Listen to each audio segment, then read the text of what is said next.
അനുഭാവികളെന്ന പേരിൽ അവതരിക്കുന്നവർ പാർട്ടിക്ക് ബാധ്യതയായി മാറുന്നു. അനുഭാവികളില്ലെങ്കിൽ പാർട്ടിയുണ്ട്. സോഷ്യൽ മീഡിയയിൽ അവതരിക്കുന്നവർ അത് എത്രയോ നല്ല, ഞാൻ പറഞ്ഞില്ലേ, കടന്നലുകൾ പോലെ രംഗത്ത് വന്ന് പ്രതിരോധിച്ച ആ പ്രവർത്തനം എങ്ങനെയാണ് നമുക്ക് മറക്കാൻ പറ്റുക? കോവിഡ് കാലത്ത് എത്ര നല്ല പ്രവർത്തനമായിരുന്നു സോഷ്യൽ മീഡിയയിലൂടെ നടത്തിയത്. നമ്മുടെ തന്നെ അനുഭാവികളും പ്രവർത്തകരും അടക്കം സോഷ്യൽ മീഡിയയിലൂടെ നടത്തിയിട്ടുള്ള അക്കാലത്തെ പ്രവർത്തനം പ്രത്യേകം ശ്ലാഘിക്കേണ്ടതാണല്ലോ. അതിലൊന്നും തർക്കമില്ല. അപ്പോൾ ഈ പറയുന്ന പോരാളി ഷാജി പോലുള്ള 8 ലക്ഷം പേരുള്ള ആ ഗ്രൂപ്പിലൊക്കെ അത്തരത്തിലുള്ള പ്രചരണങ്ങൾ വന്നിട്ടുണ്ട്. അത് പാർട്ടി പ്രവർത്തകരും പാർട്ടി അനുഭാവികളും ഒക്കെ തന്നെ ഇത്രയും കാലം പ്രചരിപ്പിച്ചു.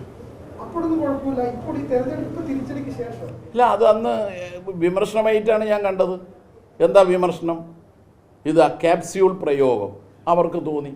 ഞാൻ എന്നോട് വിളിച്ചു പറഞ്ഞവരോടും പറഞ്ഞു, ഞാൻ വാർത്താ സമ്മേളനത്തിലും പറഞ്ഞു. ഇന്നത്തെ എൻ്റെ FB പോസ്റ്റ് ഒന്ന് നോക്കിയാൽ മതി. ഈ മുരളീധരനെ നയിക്കാൻ നായകൻ കരുണാകരപുത്രന് വേണ്ടിയിട്ടുള്ള ഒരു പോസ്റ്റർ തൃശ്ശൂരിൽ പ്രത്യക്ഷപ്പെട്ടു. അതോടൊപ്പം മറ്റൊരു പോസ്റ്ററും പ്രത്യക്ഷപ്പെട്ടു. പൊതുപ്രവർത്തനം അവസാനിപ്പിച്ച് ആളെങ്ങനെ വിശ്വസിക്കും? എന്നിട്ട് അവസാനം ഞാൻ പറയുന്നു, കോൺഗ്രസിൻ്റെ ഗതികേട്. ഇതാണ് എൻ്റെ ക്യാപ്സ്യൂൾ എന്ന് പറഞ്ഞാൽ ആറ്റിക്കുറുക്കി കൊടുക്കുക. നിങ്ങളെ മാധ്യമപ്രവർത്തകർ ചെയ്യുന്നത് തന്നെ അത് തെറ്റാണെന്ന് ഞാൻ പറഞ്ഞിട്ടില്ലല്ലോ. ഞാൻ തെറ്റാണെന്ന് അത് ഏടിയെങ്കിലും പറഞ്ഞിട്ടുണ്ടോ? ക്യാപ്സ്യൂൾ പ്രയോഗം നിങ്ങളിതാ, ഞാൻ തെറ്റാണെന്ന് പറഞ്ഞത് എന്താ? ഇതാ ഇദ്ദേഹത്തിൻ്റെ ഫോട്ടോ വെച്ച് അതിൻ്റെ അകത്ത് വന്ന ഒരു കമൻറ്റ്, ആര്? സജി ചെറിയാൻ്റെ. അത് ശരിയല്ല എന്നാണ് ഞാൻ പറഞ്ഞത്.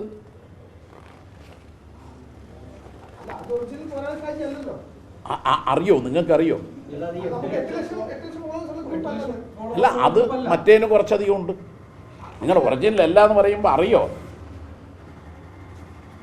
നിങ്ങൾക്കറിയോ? എങ്കിൽ നമ്മളെ സഹായിക്കാൻ പറ്റും. അറിയാണ്ട് ഈ കാര്യം ഇത്രയും ശക്തമായിട്ട് പറയില്ല എന്ന് നമുക്കറിയാം. കാരണം പറയില്ല എന്നറിയാം. ഈ പോരാളി ഷാജിയുടെ ഒറിജിനൽ അവർ തന്നെ ഡ്യൂപ്ലിക്കേറ്റും ഉണ്ടാക്കി പണം വാങ്ങി ഇത്തരത്തിലുള്ള കാര്യങ്ങൾ പ്രചരിപ്പിക്കുകയാണോ ചെയ്യുന്നത്? അതറിയില്ല.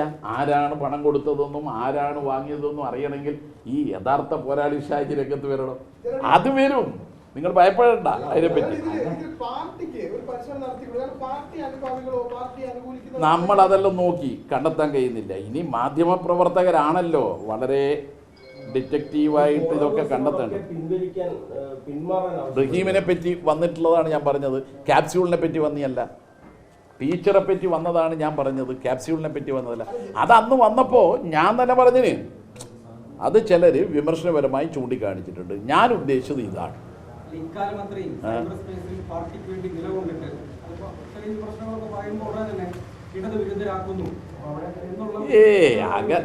ഇടതുപക്ഷ ആശയ പ്രചരണം നടത്തുന്ന ഒരാൾക്കും ഇത് ബാധകമല്ല.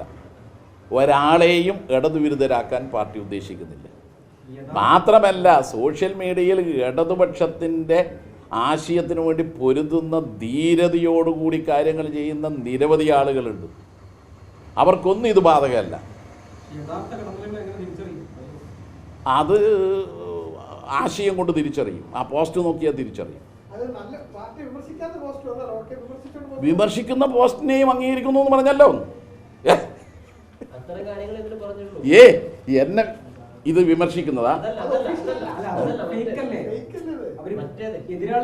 അതിനെ എതിർത്തിട്ടില്ലല്ലോ. അത് ഞാൻ ഒരിടത്തും എതിർത്തിട്ടില്ലല്ലോ. എതിരാളി ഉണ്ടാക്കിയതാ. അപ്പം അതെ, പോരാളി ഷാജിയുടേത്. അപ്പോൾ പിന്നെ നമ്മുടെ ഷാഫി പറമ്പിലിൻ്റെ നേതൃത്വത്തിൽ ഉണ്ടാക്കിയതാണ്. അങ്ങനെയാണോ? അല്ല, നിങ്ങൾക്കറിയാവുന്നത് ഈ ഡ്യൂപ്ലിക്കേറ്റ് പോരാളി ഷാജി എന്ന് പറയുന്നത് നമ്മുടെ ഷാഫി പറമ്പിലിൻ്റെ നേതൃത്വത്തിലുള്ള ടീം ഉണ്ടാക്കിയതാണോ? ഇത് കോൺഗ്രസ് പറഞ്ഞത് പ്രകാരം ഉണ്ടാക്കിയതാണോ? ആ, പിന്നെ നിങ്ങൾ തന്നെ പറയുന്നത് രണ്ടു ഒഫീഷ്യലി ആരാണ് അതിൻ്റെ പിന്നിൽ? നിങ്ങൾ പറയുന്നു മറ്റത് ഡ്യൂപ്ലിക്കേറ്റാണ്. ശരി, ഇത് കോൺഗ്രസ് പറഞ്ഞതിൻ്റെ അടിസ്ഥാനത്തിലാണോ? അപ്പോൾ അതുകൊണ്ട് ജയരാജ് ഇന്നലെ പറഞ്ഞതിൽ നിന്നും വ്യത്യസ്തമായി ഇന്ന് ജയരാജ് ഒന്ന് പറഞ്ഞിരുന്നത് എന്ത് തെറ്റായ എന്ത് കാര്യങ്ങളാണ് പറഞ്ഞത്? പോരാളി ഷാജിയെ തള്ളി പറഞ്ഞു ആ പ്രസംഗത്തിൽ. അത് തന്നെയാണ് മാധ്യമങ്ങൾ വാർത്തയാക്കിയത്. പോരാളി ഷാജിയെ തള്ളി പറഞ്ഞു എന്നല്ല, എൻ്റെതാണ് ഉദാഹരണം. അതാണ് നിങ്ങൾ കാണേണ്ടത്. നിങ്ങൾ ആ പ്രസംഗം മുഴുവൻ കേൾക്കണം. നമ്മുടെ ഇടതുപക്ഷ അനുകൂല പോസ്റ്റുകളിടുന്ന വിവിധ പേരിൽ അറിയപ്പെടുന്ന സോഷ്യൽ മീഡിയ വാട്സപ്പ് ഗ്രൂപ്പുകൾ നിരവധിയുണ്ട്. പോരാളി ഷാജി, ചെങ്കതിർ, ചെങ്കോട്ട, ചെമ്പട, ഇങ്ങനെ തുടങ്ങിയ പലതും. അതിലെല്ലാം വരുന്നത് പൂർണ്ണമായി ശരിയാണോ എന്ന് സൂക്ഷ്മമായി പരിശോധിക്കണം. ഇതാണ് എൻ്റെ പ്രസൻറ്റേഷൻ. ശൈല ടീച്ചർക്കെതിരായി വന്ന സോഷ്യൽ മീഡിയ ആക്ഷേപങ്ങളെക്കുറിച്ച് ഞാൻ പറഞ്ഞിട്ടാണ് ഇതിലേക്ക് കിടക്കുന്നത്. എന്നിട്ട് ഞാൻ പറഞ്ഞു, ഉദാഹരണം MV ജയരാജ് എന്നെപ്പറ്റിയാണ് പറഞ്ഞത്, ഞാൻ നേരത്തെ വിവരിച്ചതുപോലെ.